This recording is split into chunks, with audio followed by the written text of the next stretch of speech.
understand when you fight, or maybe you're just pulling the gun in defense of yourself or somebody else, somebody you love, you must know your abilities. That means athletically too. It's not just shooting. And too often in the gun world, we focus on the shooting and not the athleticism side of it.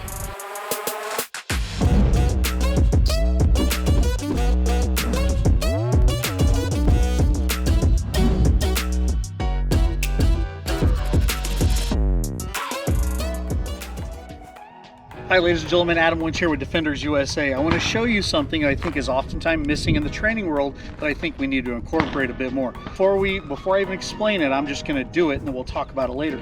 But I want you to notice the target that's up there. The side 2-inch circles have been shot, okay? But the center B8 has no shots in it. The face box up top has no shots in it, or the little 1-inch squares on either side of the head. None of those have been shot. So ultimately in this process, I'm going to shoot 4 at that B8. I'm going to shoot 2 at the face box, and then I'm going to shoot 1 at the 1-inch squares up there. But I want you to see what I'm doing, because I think this is something that we, based on our own abilities and athleticism, should also incorporate in our training, because it's necessary when it comes to the fight of your life. So let's give it a try. Here we go.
Okay.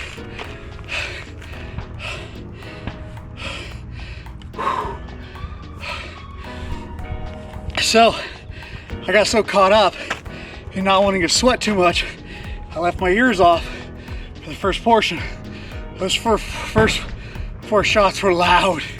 So, be careful of that, don't do what I did. Let's go take a look at the target. On the B8, maybe this will show it. 10 ring, X ring, 10 ring, 9 ring. 2 to the face box, 1 to the 1-inch square. Don't worry about these numbers. That's from something different. Anyways, I was using a 45-pound dumbbell. So what I did is I did 10 dumbbell snatches, 5 each side, did 5 burpees, drew and fired the gun. Put your ears on.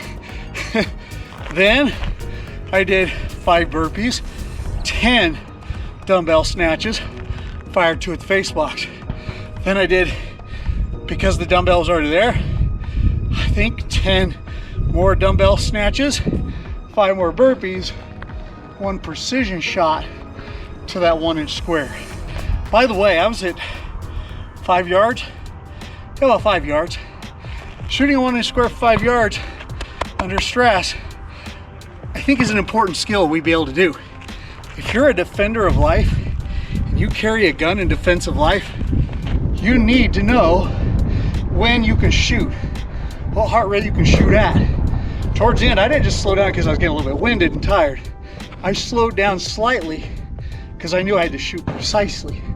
So I had to kind of regulate my body to be able to shoot precisely. And it's important that you know how to regulate your body, even within a fight if you have to, right? You gotta fight with everything you got, right?